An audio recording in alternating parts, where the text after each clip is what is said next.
거룩하고 복된 날 주의 전에 나와 예배드리는 우리 모든 성도님들을 주님의 이름으로 환영하고 축복합니다. 우리 옆에 분들하고 같이 한번 이렇게 인사했으면 좋겠습니다. 오늘도 하나님의 은혜로 주의 전에 왔습니다. 사랑하고 축복합니다. 네, 특별히 이 경상도 지방을 중심으로 일어난 큰 산불로 인해서 피해를 당하신 우리 많은 분들에게 하나님의 크신 은혜와 위로가 또 빠른 회복을 위해서 우리가 함께 기도해야 하겠습니다. 그리고 그분들을 위해서 또 우리가 4월 중으로 날을 정해서 또 우리가 한번 우리가 성금을 우리가 거두고 그래서 우리도 또 작지만 우리의 작은 정성을 모아서 또 피해를 당한 분들을 또 위로하는 그런 시간을 가지면 좋을 것 같습니다. 자, 이 대통령 선거철만 되면 많은 사람들이 큰 기대를 가지고 깊은 고민에 빠지죠. 어떤 고민입니까? 누구를 뽑을지에 대한 고민이죠. 과연 누가 대통령이 되어야 우리나라가 잘 사는 나라가 되고 인류 선진 국가를 이룰 수가 있겠는가? 과연 어떤 사람이 대통령이 되어야 이 나라가 안정이 되고 사회 통합과 번영과 안정을 이룰 수가 있을까? 사람들이 열띤 토론과 논쟁을 통해서 각 후보의 경중을 가립니다. 그러면서 차츰차츰 사람들 사이에 특정 후보에 대한 기대와 희망이 생기면서 그 후보를 지지하고 또 선거날이 되면 투표권을 행사하죠. 뭐 그게 민주주의 아닙니까? 그러다가 자신이 지지하는 후보가 떨어지면 어떻습니까? 마치 나라에 큰 일이 날 것처럼 울고불고 난리가 아닙니다. 반대로 자신이 지지하는 후보가 당선이 되면 마치 천하를 얻은 듯이 이제야 나라가 정상으로 돌아가겠다, 제대로 돌아갈 것이다 자신하면서 큰 기대를 가지죠.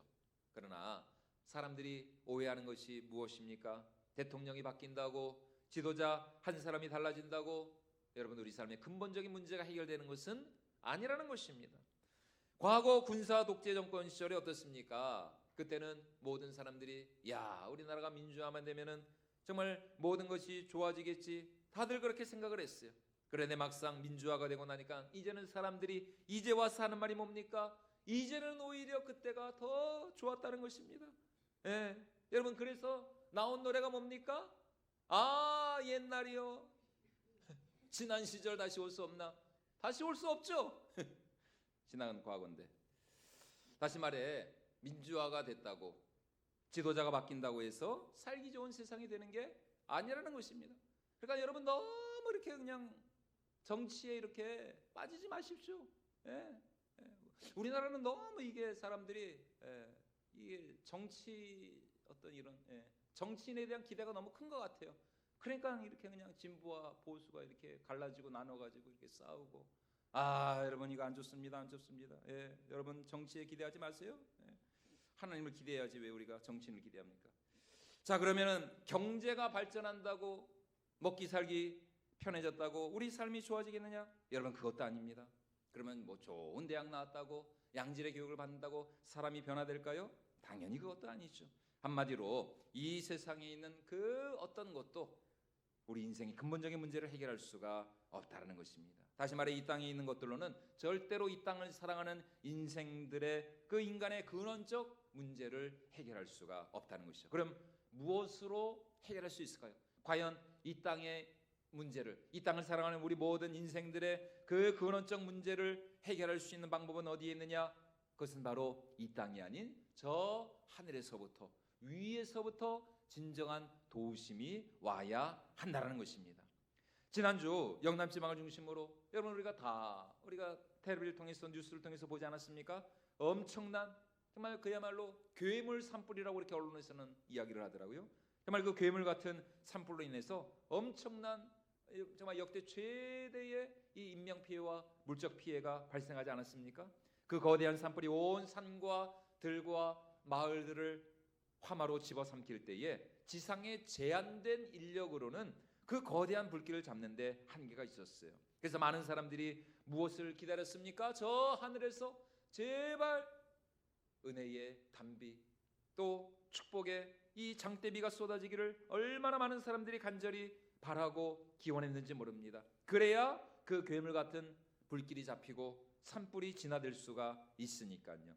그래서 실제로 지난주에 뭐 큰 장대비는 아니었지만 약간의 그 빗방울이 떨어지면서 땅을 적시자 제가 진짜 뉴스로 봤거든요. 이야, 정말 그 지역에 있는 분들이 얼마나 환호성을 지르면서 좋아하는지 막 박수를 치면서 말이죠. 하늘을 쳐다보면서 와, 비가 온다고. 비가 온다가 아니라 빗님이 오신다고. 빗님이. 야, 얼마나 비가 반가웠는지 빗님이 오신다고. 야, 여러분, 우리 옛날 우리 조상들은 빗님이라고 했으나 빗님. 비가 온다 그러면은 이게 이거는 비에 대한 이거는 예의가 아닙니다. 빗님이 오신다. 그만큼 이게 뭐 이제 하늘에서 내리는 비를 신성시한 거죠. 하나님이 내리시는 그 비라는 것입니다. 빗님이 오신다라고 얼마나 참 그분들이 박수를 치면서 좋아했는지, 그만큼 그분들에게 있어서는 그 정말 화마를 이길 수 있는 진정한 유일한 근원적인 방법은 바로 하늘에서 내리는 비였다는 것입니다. 여러분, 오늘 우리도 마찬가지입니다. 이 땅의 모든 이 죄와 악의 문제, 인간의 힘으로는 어찌할 수 없는 이 죄악이 나온 이 모든 슬픔과 불행과 고통과 아픔에 대한 이 모든 문제의 해결책은 오직 위에 계신 우리 하나님만이 해결해 주실 수가 있다라는 것입니다. 여러분, 이것이 오늘 말씀의 메시지예요. 지난 시간 우리가 살펴본 것처럼 하나님이 금하신 선악과를 따먹고 난 후 하나님과 같아지려던 아담과 하와는 어떻게 됐습니까? 하나님과 같아지기는커녕 오히려 죄와 사단의 노예로 전락을 해버리고 말았습니다. 우리 7절 말씀 우리 다시 한번 같이 읽어보도록 하겠습니다. 이에 그들의 눈이 밝아져 자기들이 벗은 줄을 알고 무화과 나무 잎을 엮어 치마로 삼았더라. 다른 피조물들과 달리 이 창조의 절정, 하나님의 형상으로 창조된 우리 인간은 하나님의 그 영광의 광채에 쌓여져 보호를 받고 있었습니다. 그러나 범죄하여 타락한 순간 그들의 몸을 감싸고 있던 그 영광의 광채가, 그 하나님의 그 영광의 빛이 싹 사라져버리고 마른 것이요.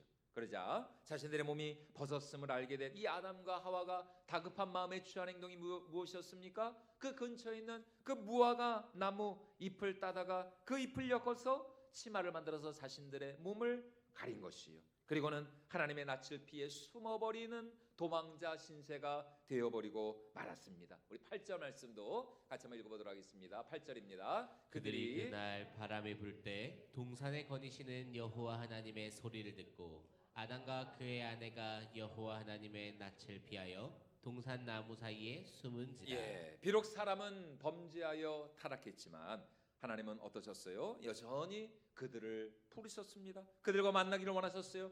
그래서 하나님은 그들에게 말씀하시면서 그들과 만나 그들에게 당신의 은혜를 베풀어 주시기를 원하셨다는 것입니다.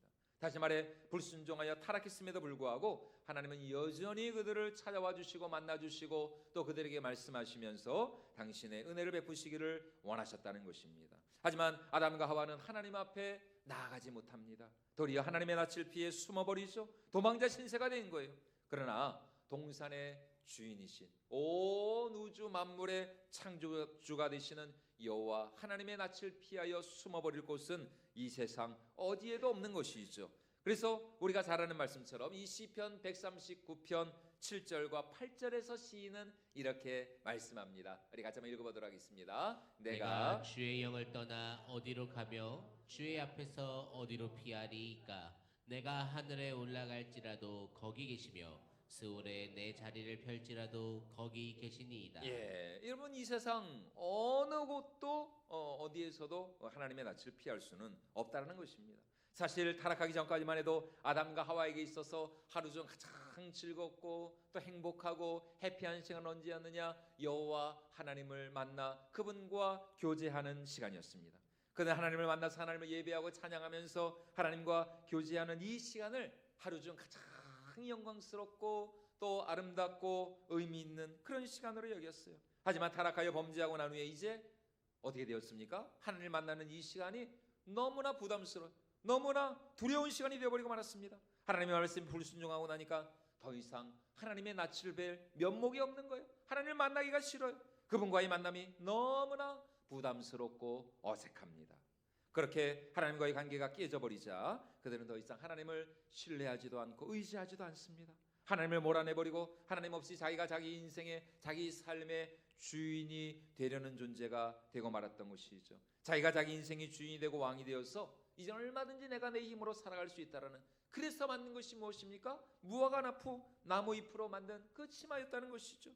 하지만 피조물인 인간은 어떤 존재입니까? 빛들의 아버지이신, 모든 선한 것들을 우리에게 선물로 주시는 그 하나님이 없이는, 그 하나님만을 온전히 의지하고 신뢰하며 따라야 할 존재가 바로 우리 사람이라는 것이죠. 그래서 야고보 사도도 야고보서 1장에서 우리에게 이렇게 말씀하고 있습니다. 우리 야고보서 1장 17절 말씀 같이 한번 읽어보도록 하겠습니다. 온갖 좋은 은사와 온전한 선물이 다 위로부터 빛들의 아버지께로부터 내려오나니 그는 변함도 없으시고 회전하는 그림자도 없으시니라. 예, 사람은 절대로 땅의 것으로만 살아갈 수는 없습니다. 위에서부터 비가 오고 또 바람이 불고 빛이 비쳐야 이 땅에 있는 것들이 생명을 내고 뿌리를 내리고 꽃을 피우며 아름다운 열매를 맺을 수가 있다는 것이죠.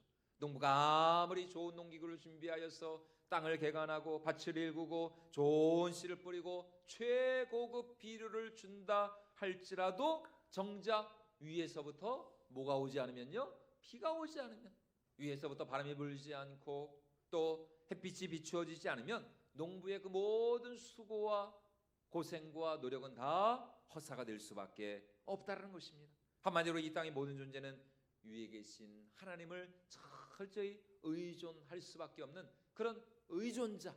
예. 여러분, 우리는 자존자로 지음받은 사람들이 아닙니다. 우리는 철저히 하나님을 의지하고 하나님을 온전히 우리는 신뢰하는 의존자로 우리는 지음을 받은 거예요. 그런데 인간의 타락과 불순종으로 인하여서 생명과 축복의 근원이 되시는 이 하나님과 단절되어 버리고 말았습니다. 여러분, 이것이 타락이 가져온 가장 큰 문제, 하나님과의 관계가 깨져버리고 하나님과의 관계가 단절되어 버렸다는 것입니다. 인간의 타락이 가져온 두 번째 문제는 무엇입니까? 하나님과 이렇게 관계가 깨진 것에 이어서 이제는 사람과 사람 사이의 관계도 깨져버리고 말았다는 것입니다. 우리 12절 말씀도 같이 한번 읽어보도록 하겠습니다. 아담이 이르되 하나님이 주셔서 나와 함께 있게 하신 여자 그가 그 나무 열매를 내게 주므로 내가 먹었나이다. 여러분, 지금 이러한 아담의 모습이 정말 얼마나 참 나쁘고 비열하고 수치스러운 그런 모습입니까? 아니, 얼마 전까지만 해도 이 아담이가 하와를 향해서 한 말이 뭡니까? 이는 내 뼈 중에 뼈요 살 중에 살이라. 우리 창세기 2장 22절과 23절 말씀도 우리 같이 한번 읽어보도록 하겠습니다. 여호와 하나님이 아담에게서 취하신 그 갈빗대로 여자를 만드시고 그를 아담에게로 이끌어 오시니 아담이 이르되 이는 내 뼈 중에 뼈요 살 중에 살이라. 이것을 남자에게서 취하였은즉 여자라 부르리라 하니라. 예, 고독하고 외로웠던 자신에게 하와를 주신 그 하나님께 감사하면서 이는 내 뼈 중에 뼈요 살 중에 살이라 이렇게 고백을 하면서 인류 최초의 사랑의 시를 지어 읊조리던 그런 하나님의 영광의 창조의 절정이었던 이 아담이었습니다. 그런데 타락하고 난 후에 그런 하와를 주신 하나님을 도리어 원망하면서 말이죠, 이 아담이가 하는 말이 무엇입니까? 히브리 원문에 보면은 지금 아담이 하나님께 대답한 첫 마디가 무엇이었느냐? 그 여자가입니다. 그 여자가. 예, 아담이 가로되 그 여자가. 다시 말해, 하나님이 주신 그 여자. 하나님이 나 자고 있을 때 나 몰래 내 갈비뼈 빼다가 하나님이 지으신 그 여자 있죠? 아이고, 하나님, 저는 절대로 선악과 먹을 마음 없었습니다. 저는 절대로 이 선악과 저는 엿도보지 않았습니다. 그런데 하나님이 나에게 주신 그 여자, 왜 하나님 그 여자를 저한테 주셔가지고 말이죠, 그 여자 때문에 제가 이 선악과를 따먹은 거니까요. 저는 절대로 따먹으려고 하지 않았습니다. 하나님, 저는 절대로 잘못 없어요. 그 여자 때문에 그 여자. 예. 여러분, 이것이 바로 죄가 가져온 두 번째 결과, 사람과 사람 사이의 이 불화와 불신과 분쟁이라는 것이요. 타락하기 전까지만 해도 아담과 하와는 서로를 너무나 사랑하고 너무나 참 아끼고 사랑하였죠. 그야말로 그들은 한 몸이었고 하나였습니다. 서로를 위한 희생과 헌신, 사랑의 수고를 아끼지 않는 사이였어요. 그런데 범죄하자마자 어떻게 되었습니까? 그렇게 사랑하고 섬기며 아끼던 사이가 완전히 깨져버리고 말았습니다. 여러분, 원래 사람에게는 변명이나 핑계라는 게 있을 수가 없습니다. 여러분, 그래서 또 옛날에 유행했던 노래가 뭡니까? 여러분 잘 아시죠? 너는 내게 핑계를 대지 마. 입장 바꿔 생각을 해봐. 여러분 입장 바꿔 한번 생각해 보십시오. 핑계 대면 안 돼. 핑계. 핑계라는 게 없어요. 기면 기고 아니면 아니고, 내가 했으면 했고 안 했으면 안 했고, 예스면 예스고 노면 노지. 여러분 절대로 사람에게는 변명이나 핑계가 없습니다. 자신이 잘못했으면 자신의 잘못을 그냥 있는 그대로 시인하고 인정하고 정직하게 고백을 하면 되는 거예요. 그런데 타락하자마자 어떻게 합니까? 자기 잘못을 남에게 떠넘기고 변명하고 핑계를 대기에 급급하죠. 자신의 잘못을 남의 탓으로 돌립니다. 그래서 누구를 탓합니까? 오늘 아담과 같이 배우자를 탓하고 부모를 탓하고 자식을 탓하고 친구를 탓하고, 그리고 근본적으로는 누구를 원망합니까? 하나님을 원망하는 것이죠. 지금 우리가 새벽마다 민수기 말씀을 이제 보고 있는데, 여러분 조금만 기다려 보십시오. 이제 민수기 말씀 보면은 이제 이스라엘 백성들 엄청나게 이제 하나님 원망하고 불평합니다. 정말 인간들이 그럴 수가 있는가? 들어갈 때 나오고 나올 때 다르다고 말이죠. 아니 그렇게 하나님께서 애굽에서 종살이하고 그렇게 출애굽시켜 주시고 홍해를 갈라주시고 구름 기둥과 불 기둥으로 인도해 주시고 시내 산에서 그렇게 영광 가운데 하나님께서 임재하셔서 그들과 언약을 체결하시고 젖과 꿀이 흐르는 가나안 땅을 그들에게 선물로 주시겠다고 하나님이 그들과 약속해 주시, 그렇게 그냥 좋아하면서 빈님이 오신다, 와 하나님이 오신다, 아니 그렇게 좋아하던 사람들이 말이죠, 야 세상에 1년도 지나지 않아가지고 그냥 그 광야길이 좀 험하다고, 왜 하나님은 맨날 우리에게 만나만 주시냐고, 만나 지겨워 하나님 우리에게 고기도 좀 주세요, 애굽에 있을 때가 좋았다, 그러면서 우리가 그냥 다시 애굽으로 돌아가자. 이런, 죄송합니다, 똥을 쌀 놈들, 진짜 이런 사람들이 어디 있습니까? 여러분 이게 여러분 타락한 인간의 본 모습인 것입니다. 한마디로 모든 게 다 남의 탓입니다. 남의 탓. 자기는 잘못한 게 하나도 없어요. 잘못한 게 딱 하나 있다면, 내가 하와를 만난 게 내가 잘못이라, 저 하와만 아니었으면 내가 선악과를 안 따먹는 건데. 여러분 죄란 얼마나 무서운 것입니까? 여러분 그것이 우리의 이 내면과 우리의 영혼을 얼마나 심각하게 황폐시키고 파괴하고 초라하게 만드는가. 하나님의 영광이자 창조의 절정이고 온 우주 만물의 청지기였던 아담이가 이렇게 범죄하고 나니까 너무나 참 뭐라 그럴까요? 쪼잔하고 아주 비열하고 비겁하고 말이죠, 아주 못난 모습으로 전락을 하고 말았던 거예요. 하나님이 내가 너에게 먹지 말라 명한 그 선악과를 내가 먹었느냐? 그러면은 여러분 아담이 어떻게 됩니까? 그렇습니다. 하나님, 제가 참 하나님 말씀에 불순종했습니다. 제가 잘못했습니다. 제가 죽일 놈입니다. 제가 먹지 말았어야 되는 건데 제가 먹었습니다. 아니 이렇게 정직하게 시인하고 하나님의 은혜와 용서를 구했으면 얼마나 좋았어요. 그런데 구차한 변명을 늘어놓으면서 자신의 뼈 중에 뼈, 살 중에 살인 그 아내에게, 하와에게 모든 잘못을 뒤집어 씌우고 만나는 것입니다. 자신의 몸과 같이 아내를 사랑하고 섬기면서 보호해야 할 그런 책임이 있는 남편이 도리어 그녀에게 모든 잘못을 뒤집어 씌우고 비난하면서 손가락질하고 있는 것입니다.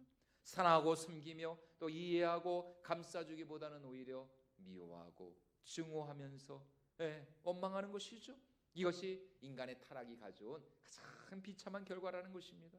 죄악에 오염된 오늘 우리 시대 가장 큰 병폐 중에 하나가 여러분 무엇입니까? 서로에 대한 끊임없는 이 불신과 의심. 여러분 이것인 것이죠. 특별히 오늘 우리 사회는 서로에 대한 이 정말 혐오와 갈등과 불신이 도를 지나치고 있어요. 너무 심각합니다. 내 생각과 다른 사람은 무조건 배척하고 비난하고 손가락질합니다. 내 편이 아니면 무조건 다 나쁜 놈들, 다 적이에요. 나와 생각이 다르면 아니 그런 자기 생각은 옳은가? 여러분 자기 자신을 한번 돌아봐야죠. 어떻게 자기 생각과 다르다고 다 적이 될 수 있습니까? 나의 생존과 유익을 위해서라면 다른 사람은 얼마든지 짓밟을 수 있다고 생각하는 이런 세상에 우리가 살아가고 있는 것이에요. 그러므로 인간에게는 철저한 죽음과 또 두려움만이 있게 될 뿐인 것이죠. 이것이 바로 우리 하나님 분명히 말씀하셨잖아요. 선악과를 따먹으면 내가 반드시 죽으리라. 여러분 그 말씀이 그대로 이루어지게 된 것입니다. 그런데 바로 이때 이 죽음과 절망의 탄식밖에 남지 않은 이 세상을 찾아오신 분이 계십니다. 그분이 누구십니까? 바로 이 세상을 창조하시고 당신의 형상으로 창조하신 사람을 너무나 사랑하시고 절대로 그 사람을 포기하지 않으시는 우리 하나님이신 것이죠. 하나님이 오셔서 그분이 오시되 그냥 오신 것이 아니라 확실한 문제 해결의 비책을 가지고 지금 아담을 부르시며 그를 찾아와 그를 부르십니다. 우리 9절 말씀 우리 다시 한번 같이 읽어보도록 하겠습니다. 여호와 하나님이 아담을 부르시며 그에게 이르시되 내가 어디 있느냐. 내가 어디 있느냐. Where are you? 내가 어디 있느냐. 여러분 지금 하나님이 아담이 어디 있는지를 몰라서 아담이 어디 있는지를 몰라서 내가 어디 있느냐 이렇게 물어보실까요? 여러분 그것이 아니죠. 이미 하나님은 아담이 어디에 있는지, 아담과 하와가 어떤 잘못을 저질렀는지, 무슨 사고를 쳤는지 우리 하나님은 다 알고 계십니다. 마치 엄마 화장품 깨트리고 이 옷장 속에 들어가서 숨은 아이를 부르는 엄마가 지금 아이가 어디 숨었는지 몰라서 부르는 게 아닌 것이죠. 다 알고 부르는 것이죠. 네가 무슨 사고를 쳤는지, 무슨 잘못을 저질렀는지 다 알고 있으니까 나오라는 것입니다. 하나님 역시 마찬가지죠. 다 알고 있으니 나오라는 것입니다. 내 앞으로 나와서 나와 함께 한번 이야기해 보자는 것입니다. 지금 너에게 어떤 문제가 있는지, 지금 너에게 어떤 아픔과 상처가 있는지, 지금 내가 무엇으로 힘들어하고 고민하고 있는지 내 앞으로 나와서 나와 함께 이야기해 보자는 것입니다. 지금 우리가 두려워하고 염려하고 불안해하는 것이 무엇인지, 내 삶에 지금 어떤 부분이 깨어지고 망가지고 흐트러졌는지 내 앞에 나와서 나 여호와 앞에 나와서 능치 못할 일이 없는 전능하신 나 여호와 앞에 나와서 나와 함께 진지하게 한번 이야기해 보자는 것입니다. 왜냐하면 우리 하나님에게는 그 모든 인생의 문제를 해결할 수 있는 능력이 있기 때문인 것이죠. 이미 하나님은 아담의 죄에 대한 해결책을 가지고 아담을 부르고 계신 것이에요. 아무런 그냥 대책 없이, 아무런 대안 없이 그냥 아담에게 화를 내고 야 이놈아 내가 왜 내가 먹지 말라고 그런 선악과를 따먹었느냐. 하나님이 지금 아담을 책망하시고 아담에게 화를 내려고 지금 아담을 부르시는 게 아니라는 것입니다. 여러분 사람들은 그럴 때가 있죠. 그냥 대안도 없이 아무런 대책도 없이 지적질만 하는 그런 분들이 있습니다. 대안 없이 그냥 지적질만 하는 분들. 여러분 그런 분들을 요새 MZ세대가 뭐라 그러는지 아십니까? 꼰대. 여러분 절대로 꼰대가 되지 마십시오. 대안 없이 지적질만은 꼰대요 꼰대. 여러분 그러나 우리 하나님은 꼰대가 아닙니다. 하나님은 절대로 꼰대가 아니에요. 하나님은 결코 아무런 대책 없이 대안 없이 우리를 부르시는 게 아니라는 것입니다. 아담아 내가 어디 있느냐. 사실 이 질문 속에 우리 인생의 그 모든 문제에 대한 해결책이 이미 다 이 질문 안에 들어있는 것이에요. 그러니까 오늘 우리가 해야 할 일이 무엇입니까? 다른 것이 아니죠. 우리를 부르시는, 사랑으로 우리를 부르시고 은혜로 우리를 부르시는 그 하나님의 부르심 앞에 우리가 아멘하며 순종하며 우리가 믿음으로 나가야 할 줄로 믿습니다. 하나님의 부르심에 응답하며 나가는 그 인생에게 진정한 희망이 있고 소망이 있고 구원이 있는 줄로 믿습니다. 하나님 제가 여기 있습니다. 하나님 제가 잘못했습니다. 정말 제가 죽일 놈입니다. 하나님 제가 정말 저 선악과를 따먹지 말았어야 되는 건데 하나님 제 안에 욕심이 있었습니다. 제가 하나님과 같아지려 했습니다.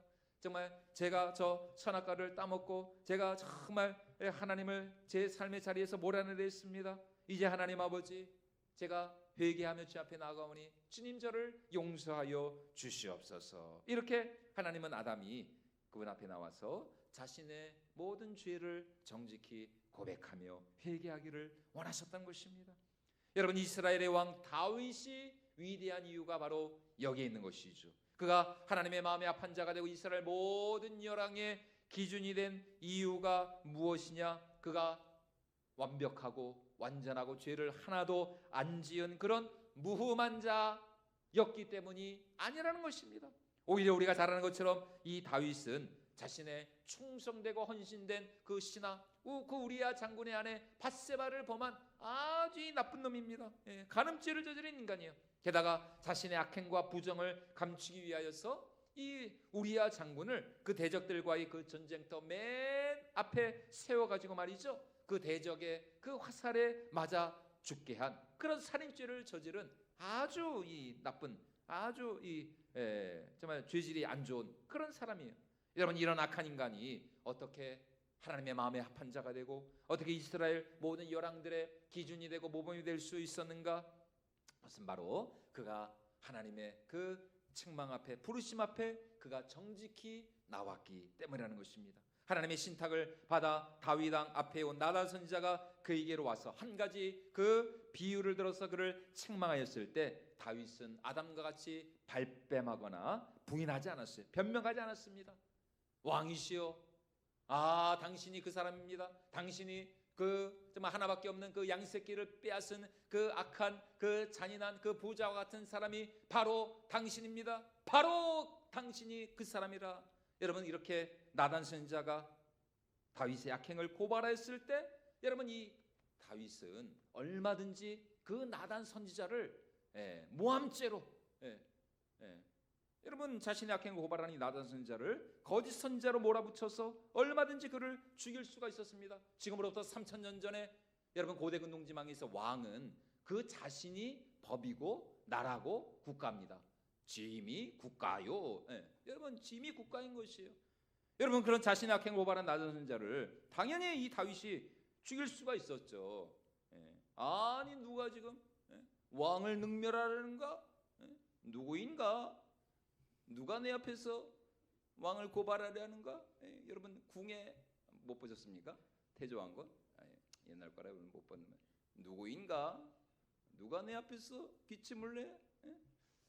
여러분, 이 사실 궁예보다도 더 이 다윗이 파워가 셌거든요. 얼마든지 나단 선지자의 목을 칠 수가 있었죠. 그러나 여러분, 다윗은 그렇게 하지 않았습니다.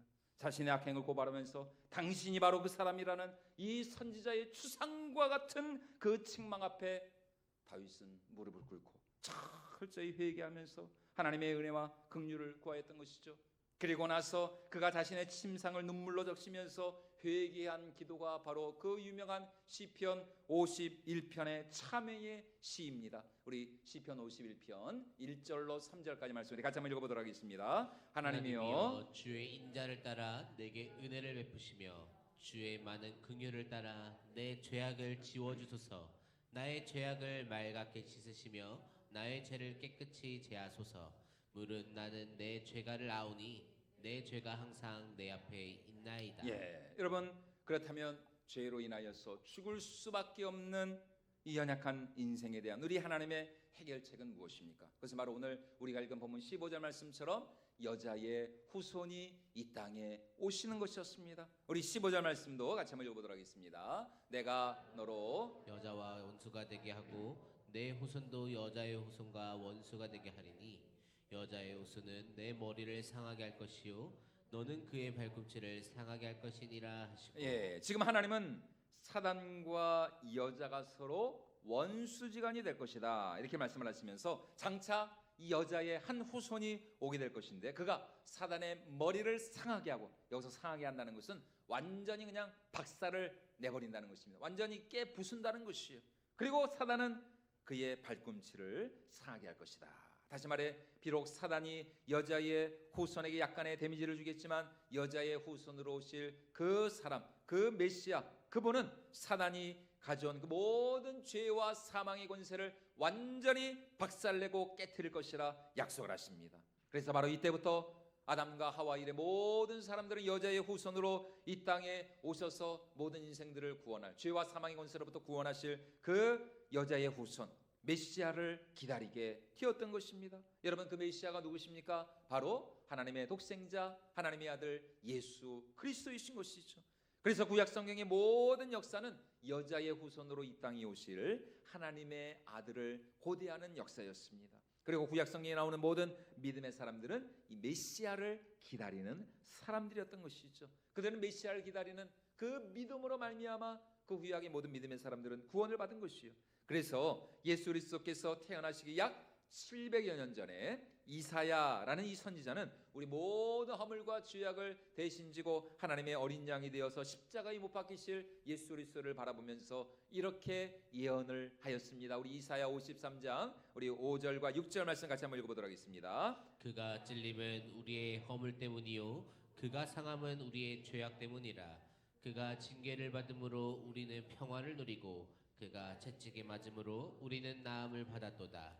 우리는 다의 양 같아서 그릇 행하여 각기 제 길로 갔거늘 여호와께서는 우리 모두의 죄악을 그에게 담당시키셨도다. 여호와께서는 우리 모두의 죄악을 누구에게요? 그에게 담당시키셨도다.